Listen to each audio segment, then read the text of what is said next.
વડોદરામાં રાજકીય પક્ષોમાં જેએનજી ઉમેદવારોનું મહત્વ વધી ગયું છે। ત્યારે વોર્ડ 9માં ભાજપ અને કોંગ્રેસે યુવાઓને મેદાને ઉતાર્યા છે।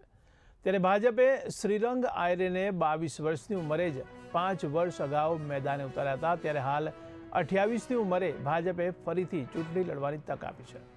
ત્યારે કોંગ્રેસે પણ 22 વર્ષીય દિશા પારેખને ટિકિટ આપી છે। ત્યારે દિશા પારેખ પ્રથમ વખત ચૂંટણી લડી રહ્યા છે। ત્યારે બંને યુવા ઉમેદવારોએ કહ્યું છે કે રાજકારણમાં યુવાઓનું ઘણું મહત્વ છે, તો શિક્ષિત યુવાઓ શહેર અને સમાજનો વિકાસ કરવામાં સક્ષમ ભૂમિકા ભજવશે।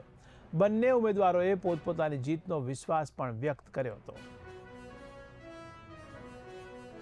દિશાબેન શંભુભાઈ પારેખ છે। હું વોર્ડ નંબર 9 માં છું અને મારી ઉંમર 22 વર્ષ છે। મેં MCA માં અભ્યાસ કરી રહી છું।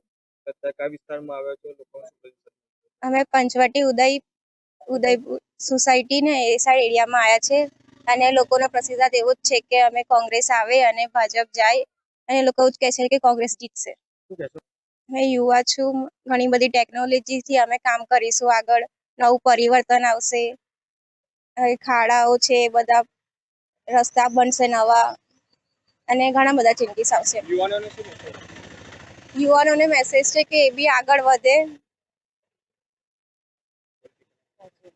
પોલિટિક્સ જેવી રીતે આપે કીધું કે જેન્સી ગ્રુપમાં આવવાથી તમામ જો કે દેશનું દરેક રાજ્ય હોય તો તેની અંદર યુવાનોનું મહત્વ વધતું ગયું છે।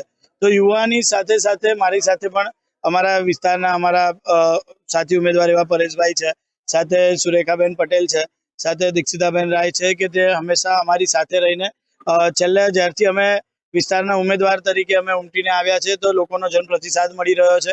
આવનારા સમયની અંદર પણ વિસ્તારના લોકો અમારી સાથે જોડાયેલા છે અને વિસ્તારના લોકો પર અમને વિશ્વાસ છે કે અમે જે અમારા સમયગાળાની અંદર જે 5 વર્ષ અમે કામો કર્યા છે અને કામો વિસ્તારના યુવાનોને આર્થિક રીતે, વિસ્તારના લોકોને શારીરિક, માનસિક રીતે અને શૈક્ષણિક રીતે તેમને ઉપયોગ થાય તે પ્રકારના જ અમે દરેક જગ્યાએ કામો કર્યા છે અને એવી જ રીતે આવનારા સમયમાં જે પણ યુવાનો અમારી સાથે જોડાયા છે તમામ યુવાનોનો અમે આભાર માનીએ છીએ કે તે લોકો અમારી સાથે હંમેશા રહ્યા છે।